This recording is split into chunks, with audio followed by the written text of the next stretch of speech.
Well, thank you very much, Burkhard, for the invitation, and thank you all for coming. It's an honor to be here, and this is a subject that's very near to me. I've been working on the book of Sirach since 2014, and as a reader of this book, I always am delighted to find new ways that the book is received in different cultures, in different places throughout the world. So as a beginning point, I wanted to just mention this essay that I read 2020 by Christine Ganselmeier, and she examined the special editions of Sirach as it was received in the Freie Reichsstadt Nürnberg, which is not too far from here. There were 54 different editions that were published between 1533 and 1698. And some of those appeared even before the first complete Bible was printed. So there was a reception here that was quite intense during this period. And as Ganselmeier points out, a lot of this had to do with the influence of Martin Luther. So he actually understood the value of this book, the Book of Sirach, for everyday life, for the education of the faithful, and he employed his people to read it and to learn from it, to profit by it, as it would be used in their homes, the homes of the faithful, especially for fathers who were in charge of children and households. So she makes the point that these editions were functionalized, that they were transformed and maybe even distorted the book a little bit. But nonetheless, I think this example shows exactly how enormously successful in disseminating wisdom this man, Ben Sira, this author from so many years ago, how successful he was. So I begin with this section from the book of Sirach from chapter 24, verses 32 to 33. In stating one of his goals for his book, he says, "I will shine forth instruction like the dawn. I will show it forth until far-off places. And I will again pour out teaching like prophecy. I will leave it behind for generations of eternity." Sorry. This picture is from one of the special editions. I should have switched that, sorry. Now, in this passage that I just read, he speaks about leaving behind his instruction for generations after pouring it out. And this is a way of speaking about writing down his wisdom, publishing it, and leaving it behind. So this is one of his aims in the book, is to actually establish the authority of the book, to establish that this book is something that is worthwhile, that should be studied and transmitted through the generations.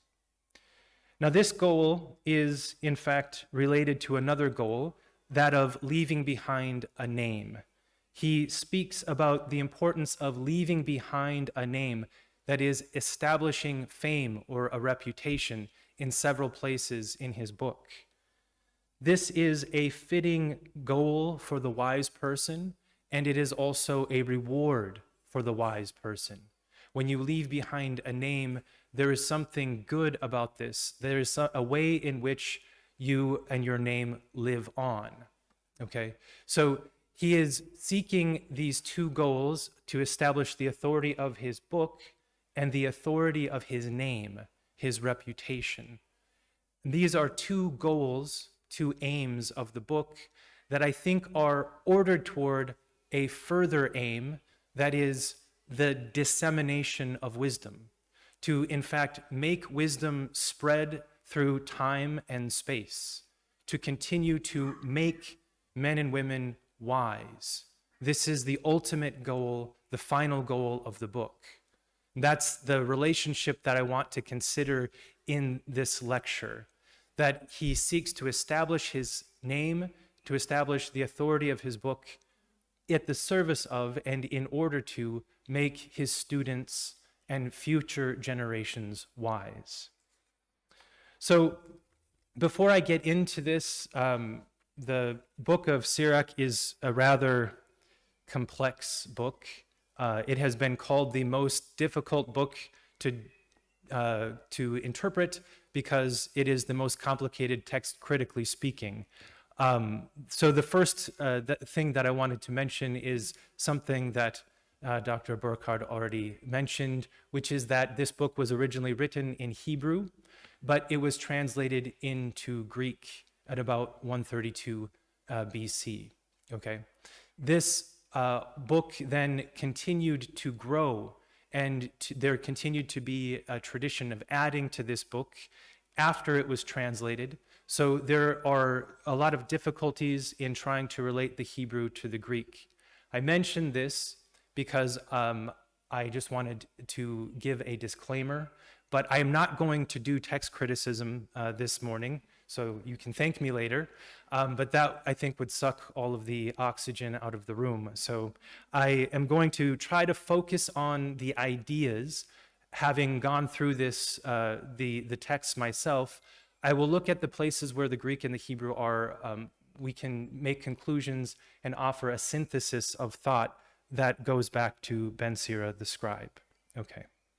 The other preliminary remark that I would like to make is in this time period, it was in 180 to 190 to 180 BC, it was the period in which Judah was under the Seleucid Empire, that Judean scribes were in fact employed to offer support to the priestly gerousia, the priestly aristocracy of Jerusalem, and also to the government of the Seleucid Empire.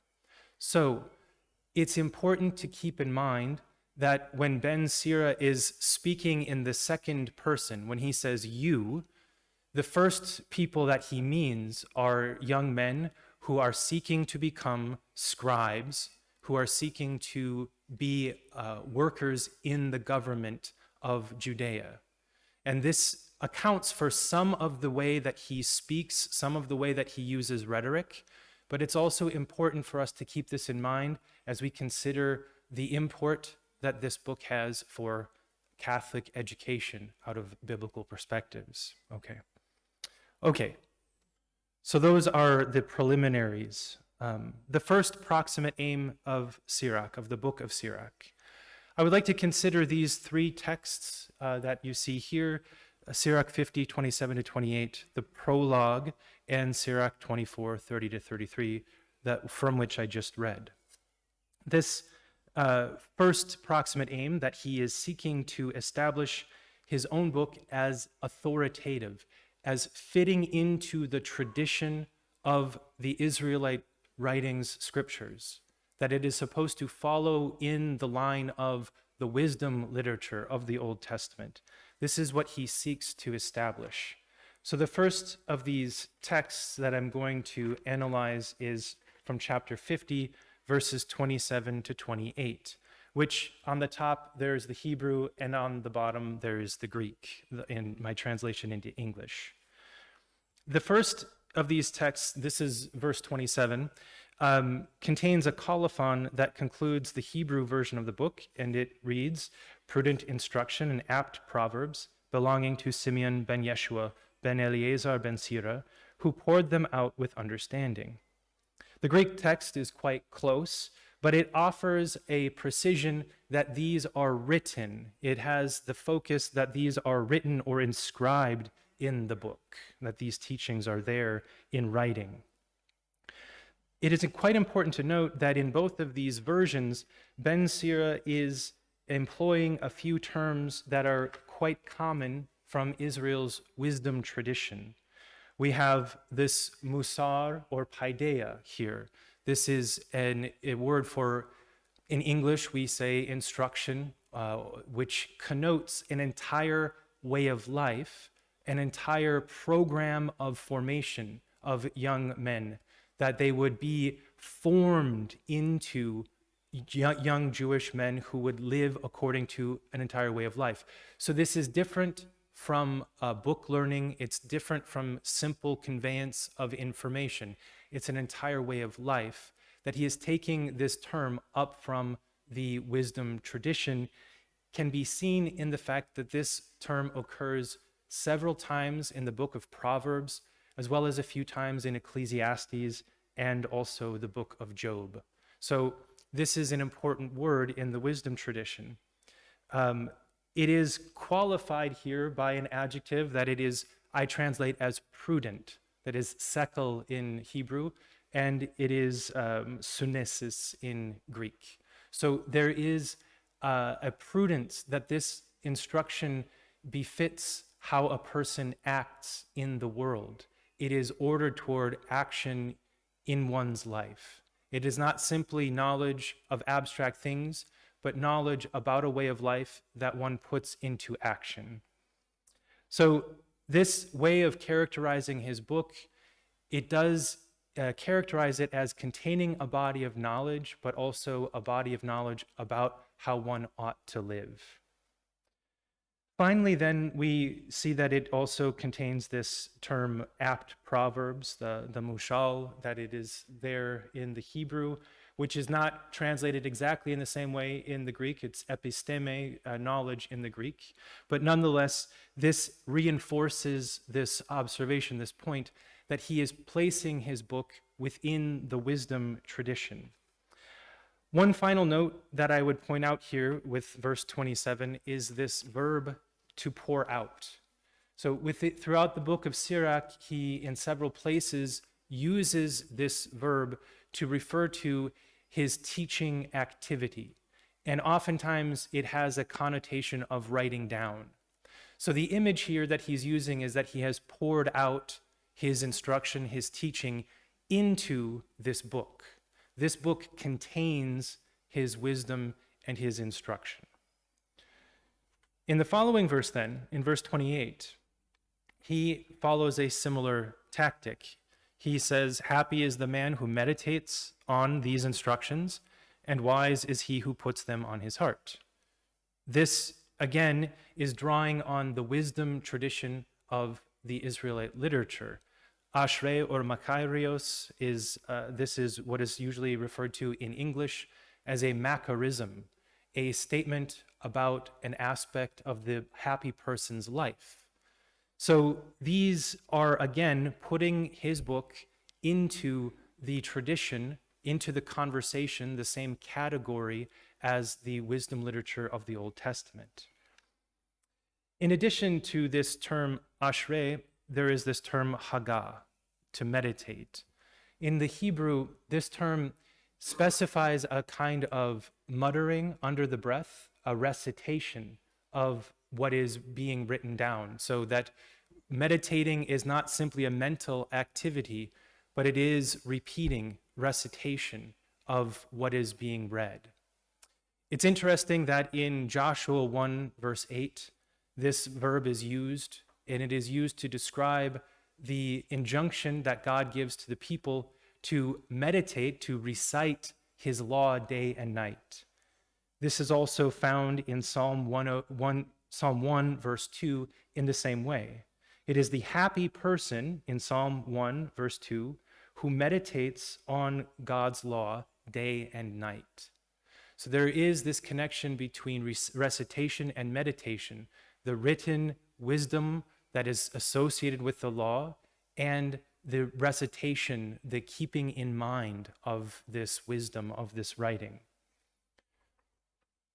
Further, this verb is associated with wisdom generally in the book of Sirach in chapter 14, verse 20, where he says, "Happy is the man who meditates on wisdom," hagah, on wisdom, "and who discusses with understanding."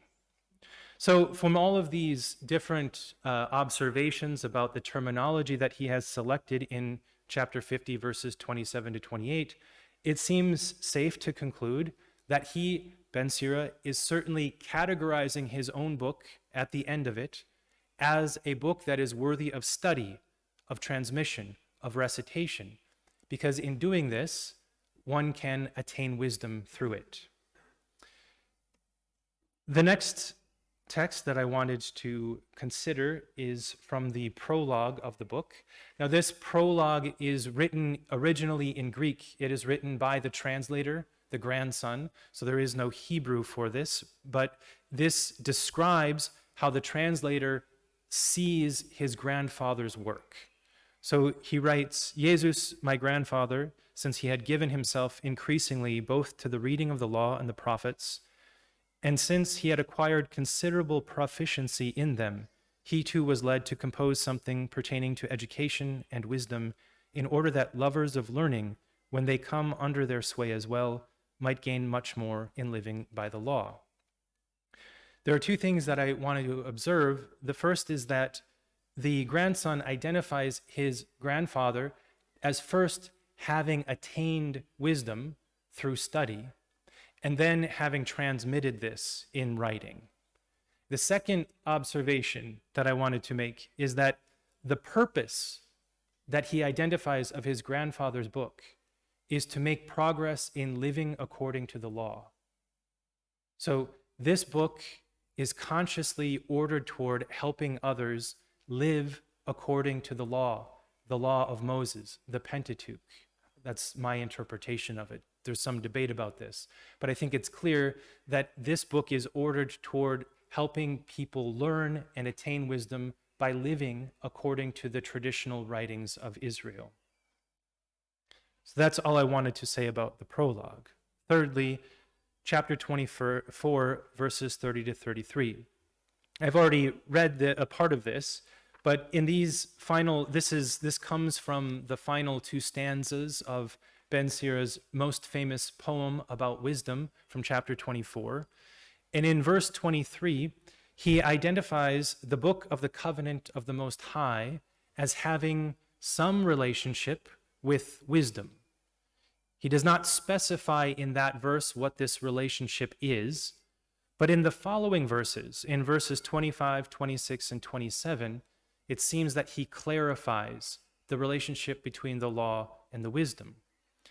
So here he makes reference to the Pison, the Euphrates, the Jordan, the Gihon, and possibly the Nile. He likens the law to all of these rivers. He's making an extended comparison. And the gist of this comparison is that the law is like a river that brims over, that overflows, that floods with wisdom. This is how he characterizes the law. Then, in verses 30 to 31, Ben Sira likens himself to a canal, to an aqueduct that is connected to the river and his own life. That he himself can draw the wisdom from the law like a canal. And then in verse 31, C and D, the second half of this verse, Ben Sira's canal becomes a river and then a sea. His own wisdom is attained and it overflows in his own life. This then gives way in verse 32 to Ben Sira's transmission of wisdom, his communication of wisdom. And again, I've already read these verses, but I wanted to reiterate that he promises to show forth his teaching like the dawn and to far off places, and then to pour out teaching like prophecy and leave it behind for generations of eternity in his book.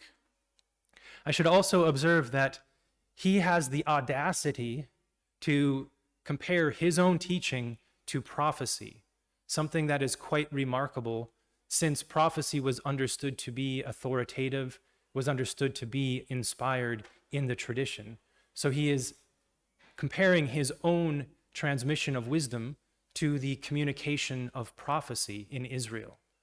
That is quite a striking image that he wants to use to establish this authority. And once again, this is something, all of this is contained in his book. This is the point, is that he wants his students to realize that it is contained within this book that they can read and recite and attain wisdom through. So this leads me then to my second proximate aim, the second aim of the book that I want to consider, which is to build the reputation of himself as a scribe, as an ideal scribe. So most Ben Sira scholars know this poem pretty well, but there's this poem in 38:24 to 39:11 that is usually described as a poem describing the ideal scribe. So it's describing the scribe in the third person, and it's theoretical. But Ben Sira is not simply giving this abstract description of the ideal scribe just for the sake of giving it. He, in the course of his book, seeks to present himself as the ideal scribe, meaning that he meets the criteria that he can describe himself in the same way that the ideal scribe is depicted. So what I want to do here is to consider his autobiographical poem at the end of the book, which he writes in the first person, obviously, because it's autobiographical. But I would just compare the different descriptions of the ideal scribe and then see how Ben Sira depicts himself as living up to that ideal. The first verse of the poem in 38:24 says that the scribe increases wisdom. And there are, in fact, three ways that the scribe is understood to increase this wisdom. It has these three components, that there is the attainment of wisdom by the scribe, then there is the transmission of wisdom to other people, and then there is the reception of wisdom by the nations and by other people. So there are these three components here. The sources, so that the attainment of wisdom happens through three different things. That is study, travel, and prayer in the course of this poem. So this is regarding study. The first way that the ideal scribe attains wisdom is through study. And in 38:34, he mentions that the scribe studies the law of the Most High. Once again, going back to the Mosaic law. The scribe attains wisdom by studying the law. Then in verses 1-2, he speaks of prophecy and narrative accounts. And then in verses 3 and 4, twisting parables, hidden proverbs, and riddles. Now, it's my contention, though not everyone would agree with me on this at all, but it's my contention that this corresponds to something of the canonical writings that he had at the time, that there is the law, there is the prophets, and then there are some wisdom traditions. But in verses 3 and 4, I think he is also referring to the wisdom traditions of Egypt, of Babylon, and other peoples that he knows, Greek wisdom traditions as well.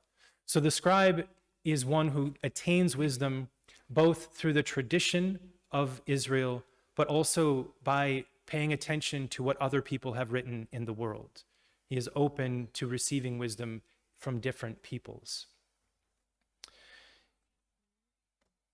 Okay, going to verse 38 and of chapter 30, verse 34 of chapter 38, there are these descriptors of how the law of the Most High is studied.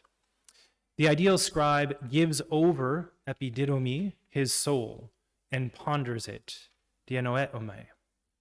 So these words are used of his thoroughgoing attention to studying wisdom through the law. In Ben Sira's own study, in his autobiographical poem, he, in verses 19-20, says that his soul has grappled with diamahizome, wisdom. He has directed his soul to her, and he has pondered wisdom before teaching it. Okay?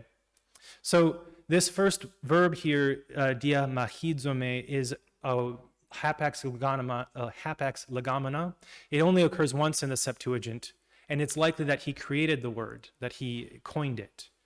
But the root of the word is mache, which means battle or fighting. So this is a grappling, it's all-encompassing, very corporeal kind of seeking after wisdom. And I think that this captures something of what the ideal scribe is supposed to do from the poem above. We also see this connection with the fact that he himself describes himself as having pondered wisdom before teaching it. So there is this connection that Ben Sira sees himself as having studied wisdom and wisdom through the law in the way that the ideal scribe should. The next point is through travel, that the ideal scribe attains wisdom through travel. The study of texts is not the sole source of wisdom for Ben Sira, by no means. It also comes through observation, through experience, through seeing other cultures. This is something that he articulates in chapter 39, verse 4. The ideal scribe travels in the land of foreign nations, and he tests the good and bad things in people. And in another place, he mentions that a man who has wandered, planao, knows very much, and one who is greatly experienced will speak understanding. In Ben Sira's own life, in verse 13, his autobiographical poem, he says, "When I was still young, before I wandered, I sought wisdom." And he says, "I have seen many things during my wandering, and my understanding is greater than my words." So again, here we have a subtle reuse of language that I think is meant to depict himself as fulfilling this criteria of the ideal scribe. Ben Sira himself has traveled around, perhaps to Alexandria, through the Mediterranean. He has received wisdom in the same way that the ideal scribe has. Finally, through prayer. A final source of the ideal scribe's wisdom, which is perhaps the most important for Ben Sira, is prayer. Prayer is a matter of supplicating the God who pours out wisdom according to his bounty. Chapter 1, verses 9 and 10, God pours out his wisdom on all his works, on all his peoples, and on those who love him. He is the one who is the source of all wisdom. So, the ideal scribe is one who gives his heart to rise early in prayer, beseeching God for wisdom, in verse 5. And then in verse 6, if God wills, the scribe will be filled with a spirit of understanding. And finally, in prayer, the scribe will continue to confess the Lord. Ben Sira himself says that he sought wisdom conspicuously in his prayer and before the shrine, the naos, the part of the temple that the laymen and women would go in the outer courtyard. He went there to pray for wisdom. It seems kind of Solomonic almost in this regard. So he certainly depicts himself as praying for wisdom at the very start of his life. In Ben Sira's prayer in a time of adversity, finally, this is outside of that same poem, but it's right before it, he promises to praise the Lord's name and to also confess him continually. And there's one final part in bringing some of this information together that I wanted to note, and that is that there is the involvement of both the heart and the soul in the attainment of wisdom. The ideal scribe gives his soul to study the law of the Most High. He gives his heart to prayer. And in that poem, this is another aspect that I just thought of. It says that his sleeplessness, agrupnia, is for this wisdom. It's an all-encompassing kind of work.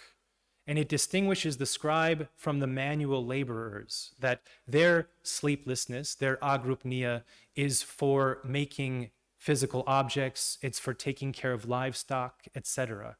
But the scribe, his job, his sole purpose, his sleeplessness, is to put his heart and soul into the attainment of wisdom.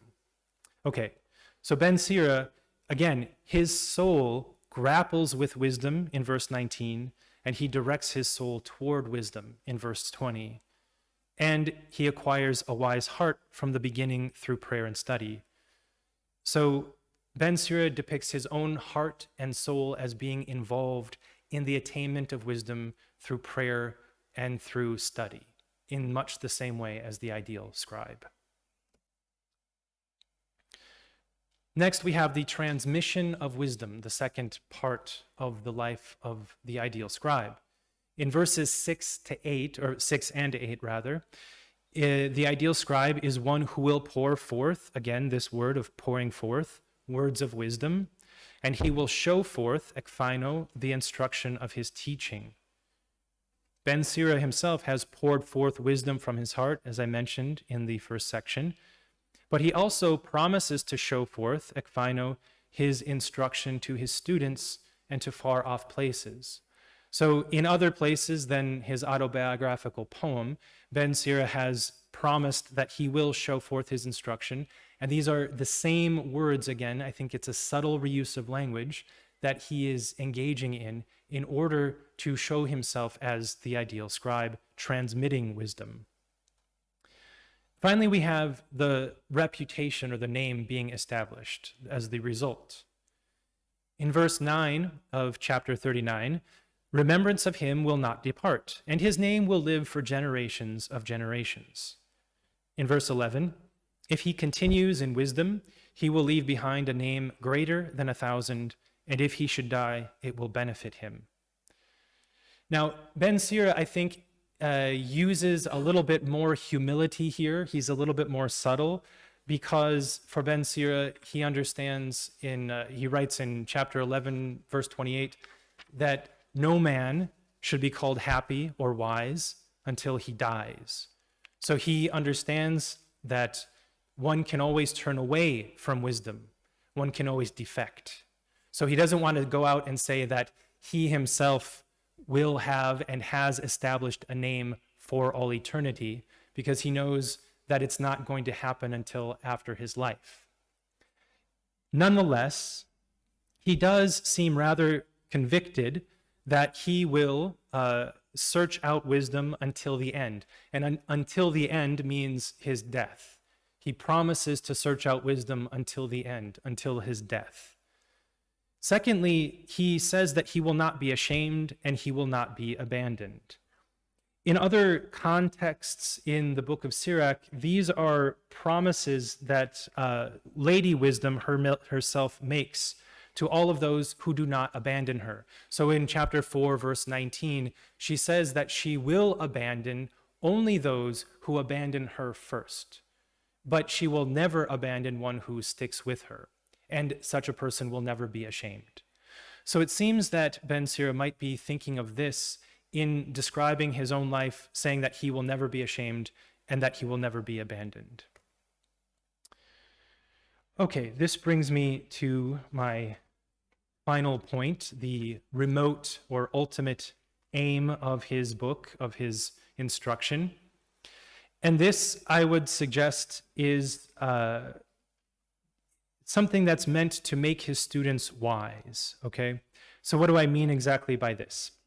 I would suggest that, okay, first of all, it's impossible to give here a full treatment of all of the things that Ben Sira understands by wisdom, but in a comprehensive way, he understands that God has created the entire world with wisdom, and that he created human beings to contribute to continue the wisdom, the order of the world.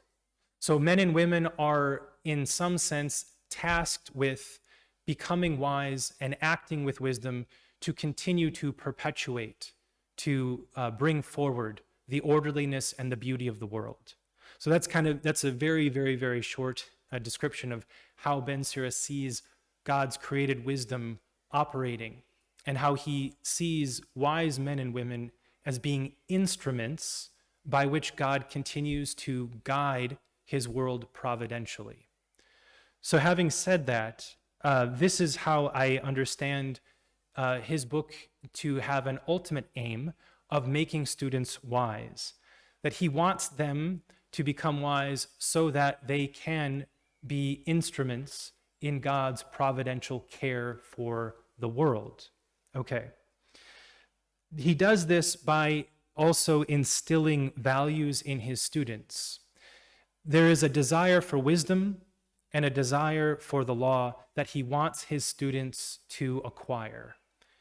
These are values that you might find in other Israelite literature, but the important thing for Sirach, and what is, I think, relatively distinctive, is that his robust presentation of the law is the highest expression of wisdom and the chief source of wisdom in the world. This is most fully expressed in chapter 24, but it's owing to the relative novelty of his instruction on that point that Ben Sira opts to present himself as an exemplar of the ideal scribe who has attained wisdom through the law and has left it behind in his book.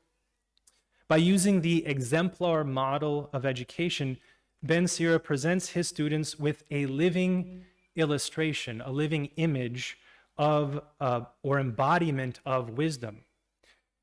Ben Sira's goal in presenting himself this way, I think, has to do with allowing his students to be able to see for themselves what wisdom looks like when it has been attained. And when his students see for themselves what wisdom looks like, they will desire it, they will want it, and they will seek after it in the same way that Ben Sira has. There's one further text that I wanted to briefly consider at this point, which comes from the very final praise of the ancestors. Ben Sira's treatment of history from chapter 44 to 50. This verse comes at the very end of his introduction.